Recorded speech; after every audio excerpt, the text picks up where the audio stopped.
that won't fit either. People think van life is build a camper van in a month, travel, experience, and more beautiful things. I gave van life a shot and I was completely wrong. This van build's been taking way longer than the 2 months that I planned to work on it. This is basically year 2 of van life, and the build is not even done yet. Don't get me wrong, progress has been made, it's just very slow progress. I'm giving van life a shot right now, and I was completely wrong about the expectations. I can just lay down like this and it wouldn't really be that bad, honestly. Oh! Ooh!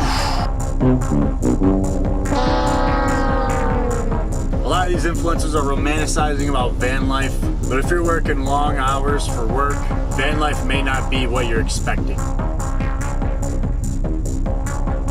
So I don't necessarily live in a van because I want to travel. Traveling will just become the bonus when the time comes. But I actually live in a van because I don't have enough time. I get up at 2 in the morning to hit the gym. I'm at the gym for 2.5 hours a day. By the time I get out of the gym, I'm having a third breakfast meal because I gotta eat a lot of calories in order to build muscle. I go to work for 10 hours a day directly after that. And then after work, I build my van while I'm far away from home. The type of work I do requires a lot of driving, so it's easier for me to just sleep close to the job site because the job sites change. So let's say I move right next to the job site in an apartment, the job site ends, what am I gonna do, get another apartment? It doesn't really work like that. If I drove home every day, I'd be losing hours.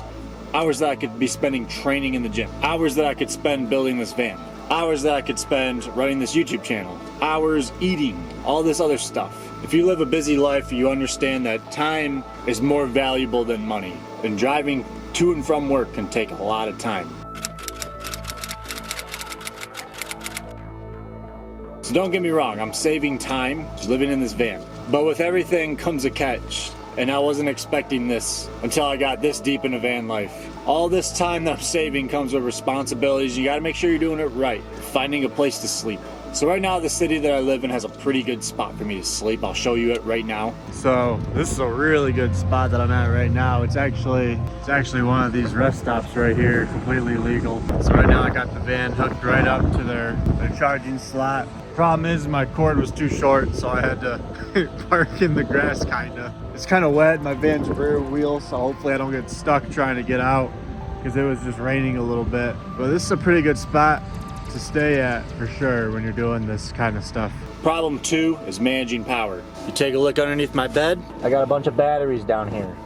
I got 6 batteries, 100 amp hours each, 12 volts. These batteries power my entire van. All the electricity in the housing part of my van are powered by these batteries here. And look at this, I got 2 fridges. I got lights, I got a sink and some power components for charging stuff like a phone. I got a blender there that I use. I got a fan, an AC unit. I got a heater as well. I got all kinds of stuff that run off of power. And I got solar panels that will provide that power. But not all the times will solar collect sunlight, not all the times. There'll be a week where it's just raining and cloudy all day, or the winter time rolls around and it's just snowing. Solar panels don't work in the winter basically. They work if the sun is out, but how often is the sun out during the winter time? So I got a backup generator outside that I use that I can plug into my van from a shore cord connection. This is the inside of my shore cord here, and then it goes into my 3000 watt inverter charger. I got a lot of components in here that are 12 volts, but this is 120 volts. And then the 120 volts goes to this AC panel so I can run 120 volts and 12 volts at the same time. My fridges are 120 volts. So this is mainly for my fridges and charging my laptop. But this console right here is what converts my power. I have this app right here that'll tell me what my battery bank is at right now. So right now I'm getting in 30 amps into my battery bank. I'm at 13.48 volts and I'm on a bulk mode right now. So if I'm on a bulk mode, there's no reason why it should be 100%. So my percentage drifts really badly a lot, which is something that needs to get fixed in the future. But for now, we're gonna keep our focus on just the main concept of how I track the life of my battery bank. So if this 13.49 volts drops down to like 11.40, my inverter is gonna shut off and it's gonna stop powering everything that's 120 volts because it's got a safety feature on it that'll shut off. and it'll stop providing power. It doesn't want to provide power on a high volt when the battery bank is running under 12 volts. And it shuts off my fridge, which is not good. I need to have my food. I eat meal preps. Open up my fridge, bang, I got meal preps in here that I pre-cooked and I need to eat, and I'm on a bodybuilding diet. So a big portion of my day is making sure that my van is gonna have enough power to get me through the night without this inverter shutting off.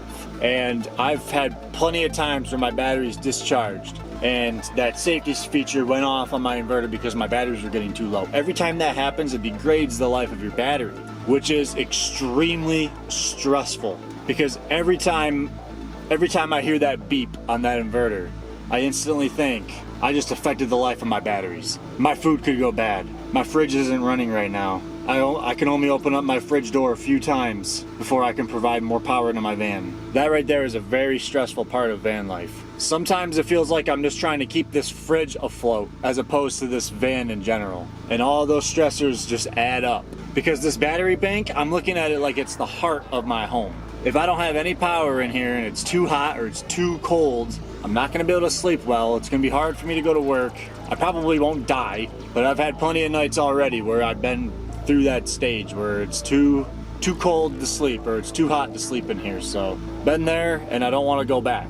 Usually that inverter beep is a good indicator. This is what it sounds like. Whenever I hear that noise, it's like adrenaline now. Flight or fight response in my body.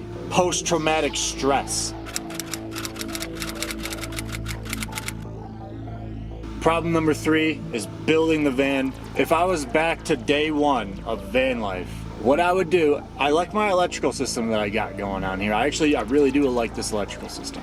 If I were to go back, I would actually downsize my van and I'd actually make a more simplistic version of what I got right now. Because I'm fixing to go above and beyond with this and make it like an influencer type of deal where everything looks perfect, professional builds. But let's be real here, you gotta learn a lot of different trades in order to do this. And it's possible, but it's difficult, especially when you work long shifts. I'm living in this van to save me time, but the van build is so complex, it's just wasting time. So I'd be better off just waterproofing the inside of the van, putting down a simple floor, putting up a simple ceiling, a simple lighting fixture area, simple plastic drawers that you could just buy and just throw in there somewhere, a couple 2x4s for your bed, and then a box that's securely fastened to the corner of your van that just holds all the electrical components in this little box area. And you just have one little box area of all of your electrical stuff, like your battery bank and your inverter and your 12 volt breaker box, your 120 volt breaker box, your master switch, all your fuses in one spot away from everything. That would be a much easier build than what I'm doing right now, with a full-blown toilet, 2 fridges, a full-blown sink, pull-out drawers. If I did a build like that, the van build would be done by now and I'd be able to move on with my life. But since I want to get so complex, I'm still struggling to get this van build done. Behind this complex build is a lot of troubleshooting, a lot of messing stuff up, a lot of getting injured, a lot of stress, a lot of blood, a lot of sweat, yada yada yada. If you want to build a van like this and you have a busy schedule, get ready to be MIA for a while from friends and family, etc. Because this van build right here, I'm starting to look at this van build as it's basically like a home. Like I'm building a house right now. Just a smaller version, but it's the same idea as an actual home. All the things that this van has also are in a home. So I'm doing plumbing, electrical, carpentry, AC, heat, all that's also in a home. So it's not gonna take you it's not gonna be just a 1 week build.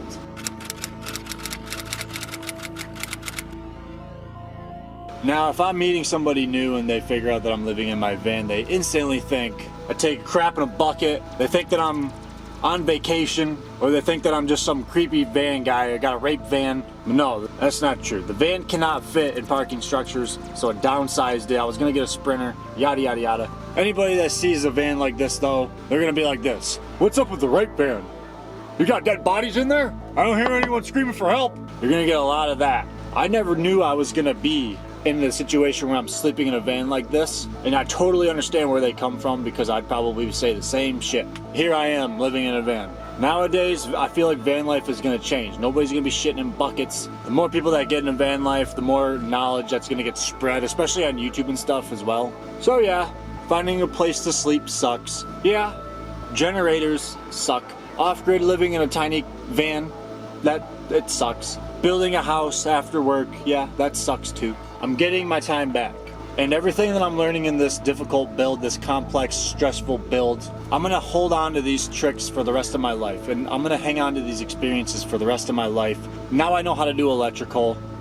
Now I know how to do carpentry work. Now I know how to do AC and plumbing on an off-grid system like this. And this is gonna carry on with me forever as I live. And this is preparing me to build an off-grid house one day. So van life is a travel lifestyle. But if you're not traveling, you're gonna be hustling, trying to get this van build done, trying to make some money so you can actually do that traveling.